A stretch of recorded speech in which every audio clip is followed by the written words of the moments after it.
халдсан бүрэгтэй гэдэг халдсан бүрэгтэйгээс цаана халдсан бүрэгтэйг тойроод олон тендер зарлж олон лиценз ирэх гэж байгаа гэсэн үг байдаг. Энэ үннөө та нар ирсэн судалт юм уу?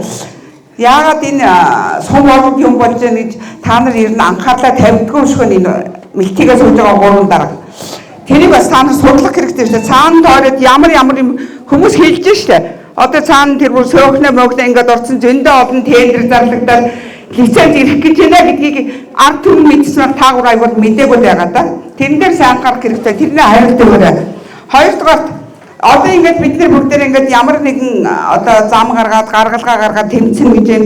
Тэмцэлд хүмүүс маш их идэвхтэй оролцох ёстой. Төрөний тэмцэлд яасан бэ? Хүмүүс ирээгүй. Хэдхэн хүн очиад аймаг тушаа тэмцэл хийгээд баахан нэр өчөж хагаад нөхөр мөхрийнхаа нэрийг өчөж хагаад мянган хүний гарын хэсэг цуглуулж өгсөн тийм үстэй байна. Мэдж байгаа шүү дээ. Тийм учраас та нар залуучууд маш их зөв одоо гаргалгаанд явах хэрэгтэй. Амь насаа эгөөтх үзээ. Тийм учраас нэг удирдлагатай нэг замаар байж одоо тэмцэн гэдгийг бас анхааруулмаар байна. Хоёрдугаарт тэр энэ их хурлын гишүүд одоо 10 хүн гарлагаад бид хэдий ч баг гарын хөргүүлээд хурдан гэд ингэж байгаа гарсан бидтэй.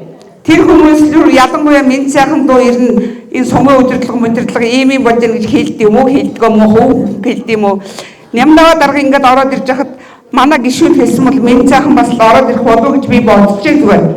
Энэ 10 гишүүд ирнэ хэл хүснэ үү ийм байдал болж байна гэж хэл дамжуулсан уу энийг ингээд хэдэн ард түмний асуудал болоод яваад байх юм уу? Энийг бас цаашаа дамжуулж өгөөрэй.